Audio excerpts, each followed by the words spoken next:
And the world had a little reminder yesterday of what life was like before social media apps consumed our time and energy, after services of social media apps like Facebook, WhatsApp and Instagram were disrupted worldwide.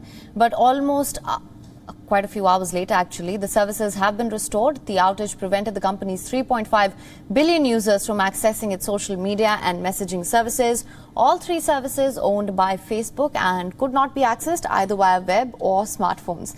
Now, Facebook founder Mark Zuckerberg and all three of the apps took to Twitter to apologize and have provided updates on the disruption.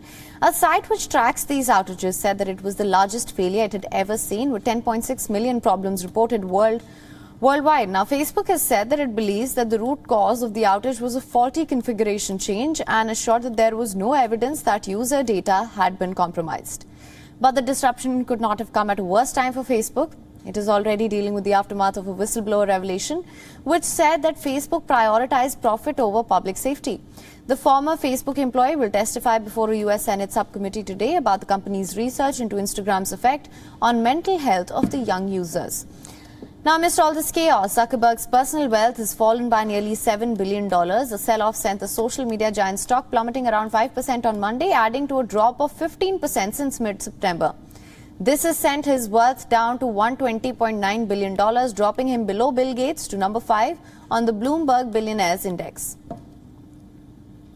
An outage on such a large scale and for so long is rare. The last such disruption was last recorded in 2019, which left Facebook and its other apps mostly inaccessible across the world for more than 14 hours. The outage was also fodder for jokes, with several other tech companies like Twitter, Google, Play, Reddit poking fun at the social media giant's predicament.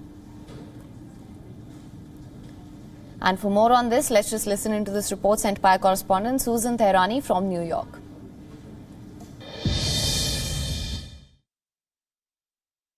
Facebook, Instagram and WhatsApp all stopped working on Monday, marking the worst outage for the technology giant since 2008, when a bug knocked Facebook off for about a day. Back then, Facebook alone had about 80 million users. The platform today has some 3 billion users. Now, this outage prompted some users to go on Twitter and mock the situation. For example, saying the world would be better if you just left it all switched off. And another user saying we're actually enjoying the lack of disinformation and misinformation.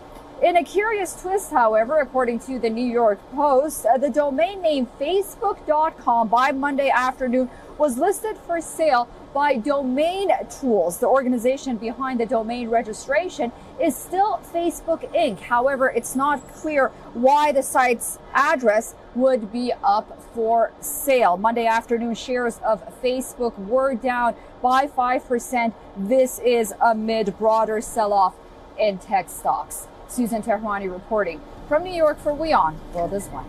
WION is now available in your country. Download the app now. Get all the news on the move.